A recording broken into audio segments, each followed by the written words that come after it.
dahilan ng hurt mo? Tinanong ko po kasi siya, sabi ko, anong mangyayari? Bakit ganun? Ba't di mo sinabi? Sabi ko, naging totoo ako sa'yo. Naiyak. Sabi ko, naging totoo ako sa'yo. Bakit ganun yung nangyari? Ba't di mo sinabi? Kaya naman kitang tanggapin. Kaya kong intindihin. Ba't di niya sinabi na? Na may ganun po sa ibang bansa na yung business na meron siya, build up nila nung babae. Ayun po na. Ayun, every after 2 months, nag-chat yung babae na... sabi niya 6 months wala silang usap. Hindi po, nung before po yun. Na kinakamusta siya nung babae. Pero hindi niya naman po nung kayo na, may connection, mayroon pa silang communication ni girl.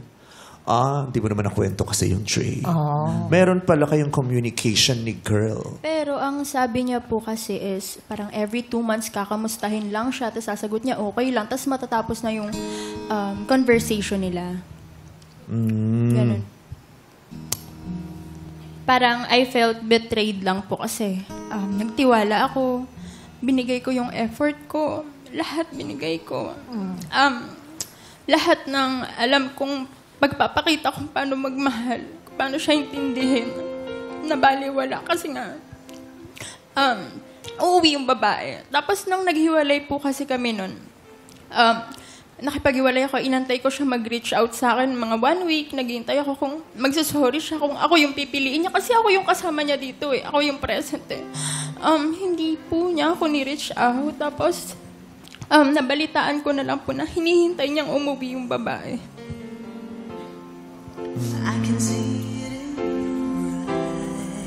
eyes.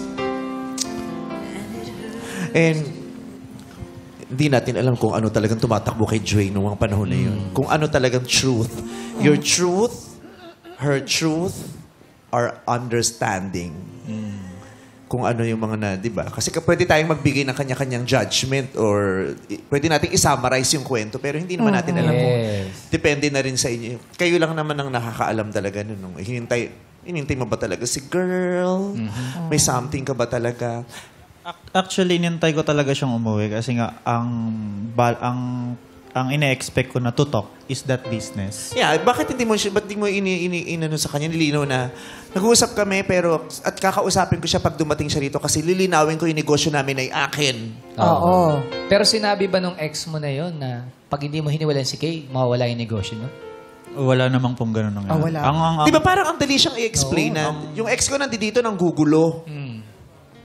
Di ba, ginugulo ako ng ex ko kasi yung negosyo namin kukunin niya eh. Di ba, baka nga supportahan ka pa ni Kay. Na-shock po kasi si Kay nun kasi 9 months, wala akong dinisclose talaga sa kanya. Hindi ko dinisclose sa kanya yun.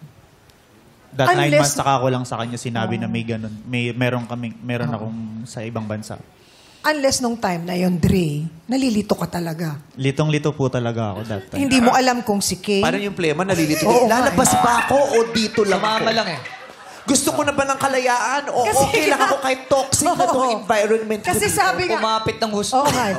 Ano mo, medyo lakasan mo ng konti yung hampas. Yan. Lalito rin eh. Lalito rin eh. Dampain mo lang yung likod dito. Oo, ganyan.